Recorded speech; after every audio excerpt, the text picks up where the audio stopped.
Hello mga idol, kamusta? Welcome back ulit sa channel natin. So ngayon, ituturo naman namin sa inyo kung paano mag-setup ng mga gamit. Katulad ng karayom, yung sinulid, at saka yung rewinder kung paano i-rewind yung sinulid. So, let's go! So ito na nga mga idol, unahin natin sa karayom. Kung mapapansin nyo mga idol, yung karayom natin, may parang kanal yan. Kabilaan po yan. Yung isa naman, yung parang may bawas half cut. Yun po yung nakaharap dapat sa may bandang kanan.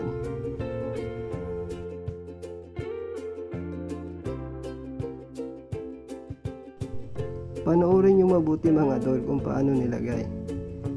Yung sinabi kong may kanal sa gitna ng butas, iharap nyo sa bandang kanan. Tapos lagyan nyo ng screw bago nyo higpitan.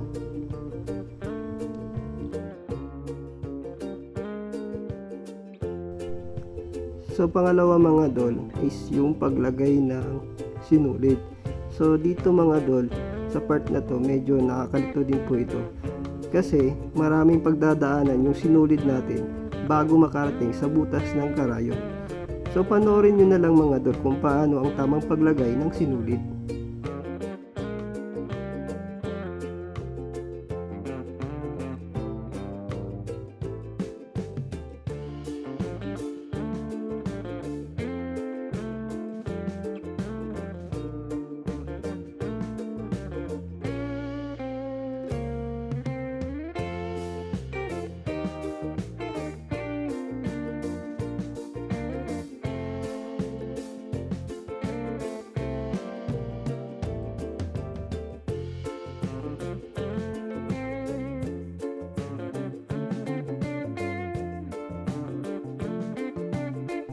Pagkatapos mga idol, ang pinakahuli ilalagay nyo sa butas ng karayom. Ito na yung medyo mahirap na part mga idol kasi napakaliit lang ng butas ng karayom. Kasing liit ng chance na maging kayo mga idol. Joke lang.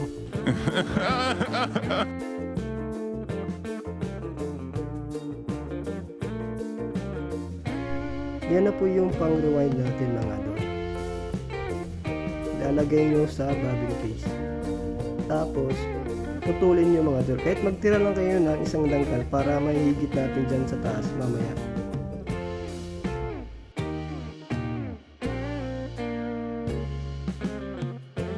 Tapos mga idol, ilagay nyo sa ilalim.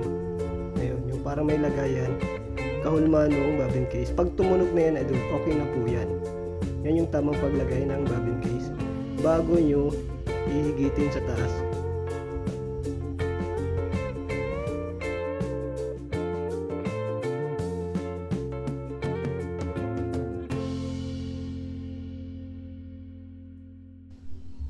Ganito naman yung tamang pag-rewind ng sinulid mga dol.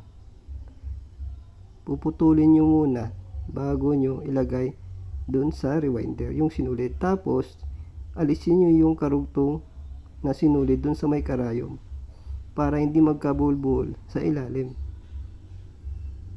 Panoorin nyo mga idol kung paano ginawa ang pag-rewind.